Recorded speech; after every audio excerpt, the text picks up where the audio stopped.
해상풍력 기술의 기본 원리. 풍속을 구분하는 방법이 있습니다.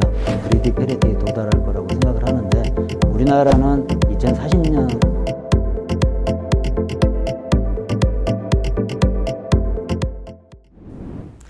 안녕하세요. 저는 한전전력연구원 강금석입니다. 오늘은 해상풍력 기술의 기본 원리라는 주제로 말씀을 드리도록 하겠습니다. 먼저 해상풍력은 기존의 화력이라든가 원자력 이런 부분들을 대체하는 미래의 청정 주력 에너지입니다.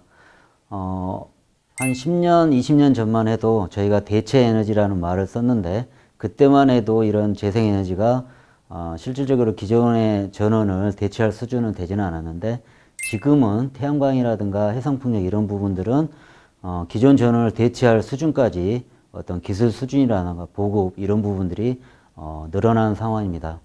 우리나라에 있어서 해상풍력은 현재 아직까지 비싼 에너지입니다. 그래서 이 발전 단가, COE라고 하죠. 코스트 오브 에너지라고 하는데, 이런 부분들을 줄여서 기존의 전원과 비슷하게 떨어뜨리기 위한 이런 것을 목표로 현재 기술 개발을 하고 산업을 확대하고 있습니다. 현재 터빈들은 국내에 내년이 되면은 8메가와트급의 대용량 터빈들이 출현을 하고, 단지도 초기에 메가와트 단위에서 지금은 기가와트급, 수기가와트급의 대규모 단지화되는 추세에 있고요.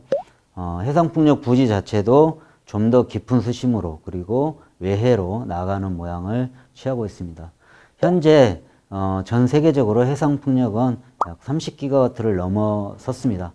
그렇지만 아직까지 어떤 전체 용량에 비해서는 초기 단계라고 할 수가 있습니다. 해상풍력의 어떤 특성을 한마디로 말하라고 한다 그러면은 대규모 장치 산업입니다. 기존의 원자력이나 화력에 버금할 만큼 규모가 크고 다양한 분야가 관계되어 있습니다. 먼저 초기에 자연의 어떤 에너지를 이용하기 때문에 해상풍력이 가능한 부지를 찾는 과정 자체도 많은 어떤 기술들이 개입이 됩니다. 그리고 실제로 단지 개발을 하기 위해서는 여러 기술적인 요소들이 있고, 그러니까 단지 발굴이라든가 안전 설계, 사회 수용성이라든가 환경영 평가, 그리고 이런 부분들이 개입이 되고요. 풍력 시스템 자체는 블레이드나 지지구조, 터빈 이런 부분들이 개입이 됩니다. 그리고 이런 부분들을 설치할 때 있어서는 실제로 선박이라든가 온갖 건설 장비를 쓰기 때문에 어떤 건설 쪽이나 조선 쪽, 이런 중공업, 이런 온갖 산업들이 결합이 되고, 그 다음에 개통 연계 부분을 위해서 변전소라든가 해적 케이블 등의 전기 산업이 개입이 됩니다.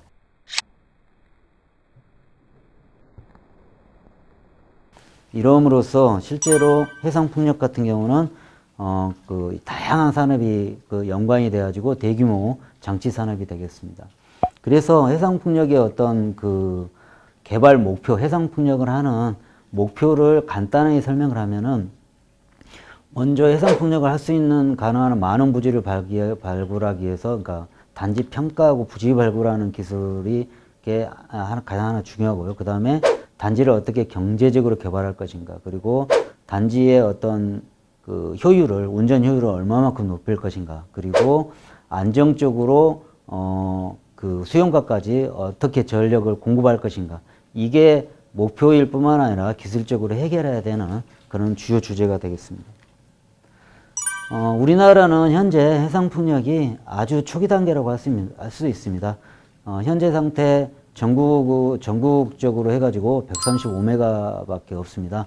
제주도에 탐나 해상풍력이 30메가, 그리고 서남에 실증 단지가 60메가, 이게 어느 정도 규모를 갖춘 단지 수준이고, 나머지는 그렇게 크지 않습니다. 그렇지만 근래에 들어서 해상풍력은 전국적으로 수십 기가와트의 어떤 사업 계획을 가지고 있습니다. 해상풍력은 아직까지 비싼 에너지입니다. 전 세계적으로 봐도 해상풍력이 아직까지 개발 비용이 높은데, 그렇지만 약 그 20년 그러니까 해상풍력이 시작이 됐는데 외국 같은 경우는 해상풍력 개발 비용이 100원대까지 내려왔습니다. 가장 싼 게 덴마크가 102원, 킬로와트아워당 102원 수준에까지 지금 떨어져 있습니다. 그렇지만 국내 현재 해상풍력 개발 비용은 킬로와트아워당 282원, 2배, 3배에 육박하는 겁니다. 이건 뭐냐면 아직까지 해상풍력이 산업화가 안 됐고 어떤 이제 그리드 페리티라고 하는데요. 기존의 전원에 비해서 아직까지 어떤 가격이 너무 비싸서 가격을 떨어뜨리기 위한 노력을 엄청나게 해야 된다는 것을 의미합니다.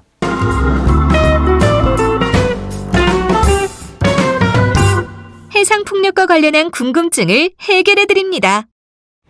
해상풍력의 전기를 송전하는 시설로는 무엇이 있나요? 예, 그 해상풍력의 이제 계통 연계 설비라고 합니다. 크게 이제 해상에 변전소를 설치하는 경우가 있습니다. 근데 이제 연안에 아주 가까운 데는 변전소를 설치하지 않는 경우도 않고 있습니다. 그러니까 저희가 해상풍력의 기본 터빈에서는 380볼트의 전기가 생기는데요. 이것이 이제 해상풍력의 그 내부망이라고 합니다. 터빈과 터빈 사이를 전력선으로 연결하게 되는데 이걸 내부망이라고 하는데 이건 22,900볼트의 전력 케이블을 쓰는 거고 그 다음에 이게 이제 저희 주변에 생활지 인근에서 보는 배전선로의 그 전압이 22,900볼트가 되겠습니다. 근데 이것을 연안에다 그대로 끌고 오려고 그러면 그 전압이 낮으면은 손실이 많기 때문에 여기서 이제 그 전압을 높입니다. 이게 이제 변전소인데 이 변전소를 통해 가지고 154kV까지 올려서 육지로 보내게 됩니다. 그래서 이렇게 내부망 그리고 154로 육지로 보내는 걸 외부망이라고 하고 거기에 중간에 변압기가 들어서게 됩니다. 그리고 이제 육상의 변전소부터는 어떤 이제 가정집으로 보내는 그런 설비가 그런 과정이 있습니다. 해상풍력의 전력 수요가 많은 공단 근처에 위치시키면 어떤 이점이 있나요? 예, 해상풍력이 유럽이나 미국에서 개발이 될 때, 그리고 중국에서 개발이 될 때 가장 큰 이점으로 수요처에 가까울 수 있다라는 어떤 그런 개념이 가장 큰 이점으로 작용을 했습니다. 그러니까 예를 들어서 여기서 이제 공단 근처라고 했는데 연안에 사실은 공장이라든가 어떤 그런 전력을 많이 소비하는 시설들이 많습니다. 그래서 연안에 위치하는 해상풍력이 바로 수요처로 보낼 수 있기 때문에 가장 큰 이점으로 작용한다고 이제 생각을 합니다. 그래서 중국은 실제로 그런 역할을 했고요.